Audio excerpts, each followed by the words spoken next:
আর পরপর আমাদের এই নাচ শুরু হলো গণেশ বন্দনা থেকে।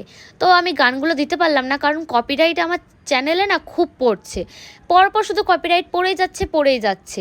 তো ছেলেরা আর মেয়েরা প্রথমেই ডান্স শুরু করে একটা গণেশ বন্দনা দিয়ে। তো তোমরা যারা এসেছিলে তারা নিশ্চয়ই দেখেছো, আর আমি অবশ্যই শেয়ার করব। তো তোমরা অবশ্যই আমার চ্যানেলে চেক করবে, আমি ভিডিওগুলো অবশ্যই শেয়ার করব তোমাদের সাথে।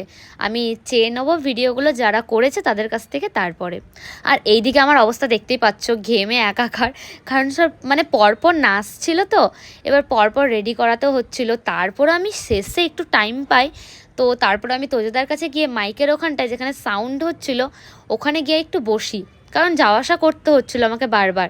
আর তোজদার কাছে যেহেতু লিস্টটা ছিল না, ভুলে গিয়েছিলাম দিতে, তার জন্য আমাকে গিয়ে কথাবার্তা বলতে হচ্ছিল। আর ডান্স কেমন হচ্ছে, আর অনেক জানো তো আমাদের যেদিন প্রোগ্রাম ছিল নবমীর সন্ধেবেলা, বললাম তোমাদের অনেক অনেক ভিড় ছিল। আর এই যে এই শেষ